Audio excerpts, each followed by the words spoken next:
जय गुरुदेव।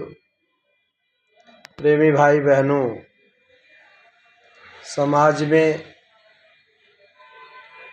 बोली और भाषा का बड़ा असर पड़ता है।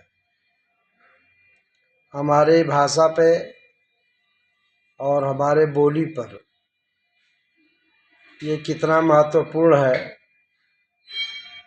ये हमें परिलक्षित होता है उस समय जब हम किसी समाज में बैठ करके अपनी बातों को प्रकट करते हैं या किसी के सामने प्रस्तुत करते हैं। भाषा चाहे लिखने में हो, चाहे बोलने में हो, चाहे समझने समझाने में हो, भाषा इस तरीके से होनी चाहिए कि दूसरे के ऊपर जब वह प्रभावित हो तो उसको दया, क्षमाशील, संतोष, विरह, विवेक से उसको द्रवित कर दे। यानी हमारी बोली भाषा से अगर किसी को आत्मिक या मानसिक, शारीरिक किसी भी प्रकार का कोई कष्ट या क्षति पहुंचता है तो हमारे जीवन की हमारी भाषा जो है वो निरर्थक साबित होती है।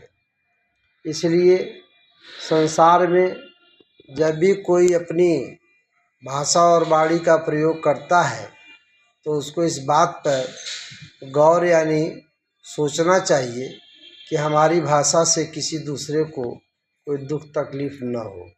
क्योंकि अगर वही भाषा जिससे हमको सुनने में जो अपशब्द लगता है या जो असहनीय है, वही भाषा अगर हमारे प्रति कोई प्रयोग करे तो हम तुरंत उसका प्रत्युत्तर कर देंगे या उससे हम अनभिज्ञ जताने लगेंगे। इसलिए हमें अपनी भाषा पर पूरा नियंत्रण करने का अधिकार है और होना भी चाहिए। चाहे वह भाषा अपने छोटे के सामने या अपने बड़े के सामने प्रकट करते हो, लिखने में हो या बोलने में हो, अपनी भाषा पर बराबर हमको नियंत्रण करना चाहिए।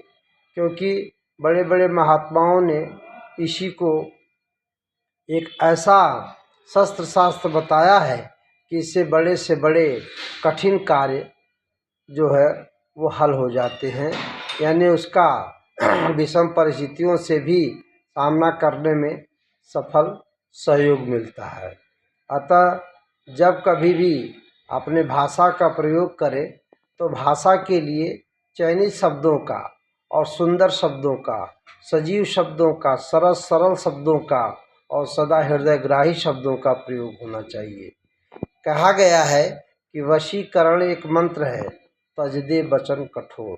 जब हम अपनी कठोरता की यानी ऐसी भाषा जो दूसरे को ग्राह्य न हो उसे हम न बोलें और अपने अधिकार में उसको सुरक्षित रखें तथा अपने ऊपर उसको प्रभावी भी न होने दें और दूसरे को सुख पहुंचाने वाली भाषा और बोली का प्रयोग करना चाहिए। इसलिए भाषा एक ऐसी चीज़ है जिसको कहा गया है कि बोली एक अमोल है, जो कोई बोले जान और ये तराजू तौल के तब मुख निकसत आन। यानी जो कुछ भी बोलें उसको पहले अपने अंतर्मन में उसको समझ लें, उसको अपने अंतर्मन में उसका निष्कर्ष निकाल लें, उसको उस पर विचार कर लें कि क्या यह बोलने योग्य है, क्या दूसरे के लिए श्रवण करने योग्य है, क्या दूसरे पर भी ये प्रभावित होती है, तो क्या उसे सुख उत्पन्न होता है, उसको उससे आनंद मिलता है। यदि हमारी बोली और भाषा का आनंद नहीं मिला या किसी को उसका सदुपयोग नहीं हुआ तो हमारे जीवन के सारे धन धान्य, हमारे जीवन की जो सारे श्रृंगार है वो सभी फेल है। कहे जैसे कागा कोयल, कौवा और कोयल दोनों का रंग एक है, लेकिन कोयल की भाषा जो होती है सबको मधुर होती है और प्रिय होती है। जैसे कागा कोयल एक साथ रहने पे भी केवल बोली और भाषा से वो पहचाने जाते हैं कि कौन कौवा है और कौन कोयल है। इसलिए हमको सदा अपने भाषा पर नियंत्रण करके एक दूसरे के इस बात को ध्यान में रख करके कि हमारी वाणी भाषा से दूसरे को सुख उपजत चहु चारों तरफ, यानी आनंद ही आनंद, मंगलकारी भाषा हमारी हो तो हमारा ये जीवन धन्य है। और समाज में एक प्रतिष्ठा, एक मान बढ़ाई, एक आदमी को एक सद्भाव, एक सप्रेम, एक सबको प्रेम का वातावरण मिलता है जब हमारी भाषा में नियंत्रण होता है।